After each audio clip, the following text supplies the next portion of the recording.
I want you to imagine a very successful business. It has an excellent product, its customers are very happy, its employees love working there, and every aspect of this business gets better every single year. But the CEO of this business has a very odd policy about profits. They hate them.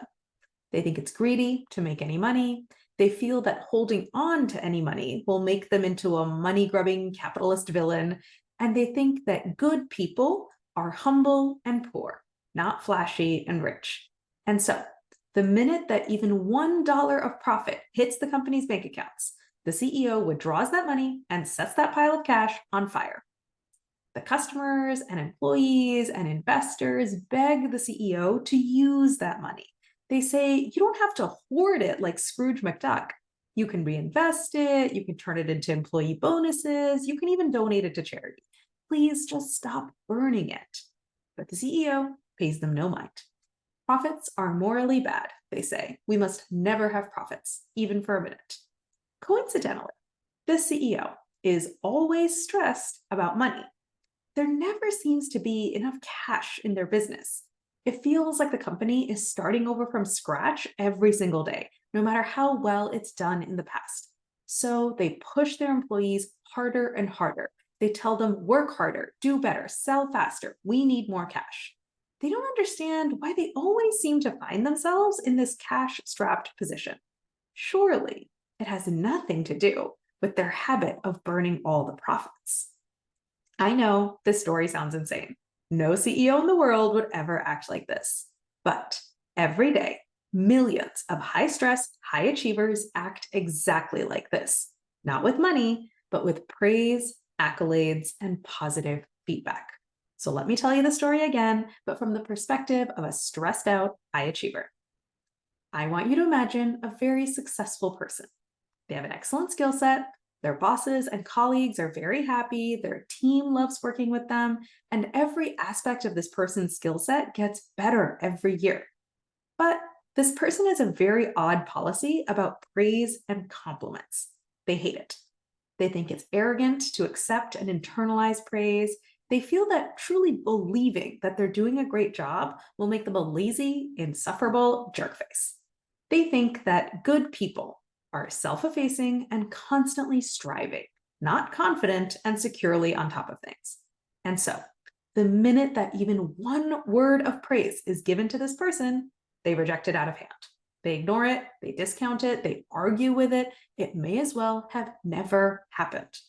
Their team, their bosses, their family beg the person to believe this praise. They say, listen, you don't have to rest on your laurels like an arrogant jerk face. You can believe in your competence and then build on it by doing even more. You can acknowledge how good you are, stand confidently on your own strengths, and then push the benefits of your goodness out to help even more people. Please just stop rejecting the praise. But the person pays them no mind. Acknowledging that you're good at things is morally bad, they say. We must never say that we're doing a great job, even for a minute. Coincidentally, this person is always stressed about whether or not they're doing a good job. They never seem to have enough confidence. It feels like they're starting over from scratch to prove themselves every single day, no matter how well they've done in the past. So they push themselves harder and harder. They tell themselves, work harder, do better. We need to prove that we're good enough. And they don't understand why they always seem to find themselves in this I'm not good enough, I need to prove myself position. Surely it has nothing to do with their habit of rejecting all praise out of hand. The human brain is a funny thing to retrain. You know what's often the least effective way to retrain it? Cold, hard logic. Your brain is an expert at confirmation bias. If you make a direct frontal attack on your brain's current beliefs, it will simply judo flip you and your logic and double down on what it already believes.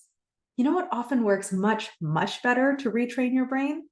Stories, analogies, characters, examples, passive immersion in a stream of new ideas, interesting questions to quietly chew on in the background.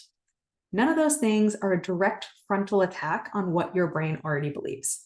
And so your brain doesn't tense up and go into defense mode. Instead, it stays relaxed in play mode. And when your brain is relaxed and just playing with its toys or listening along to an interesting story, that is when change happens. These are the principles my course and coaching program is built around. You'll get access to me for coaching, don't even worry. But you also get to listen in on all the coaching in the program in the form of case studies. These are the stories and examples that will rewire your brain. This is the passive immersion from which your brain will emerge reshaped. Join the waitlist for the program today at the link above.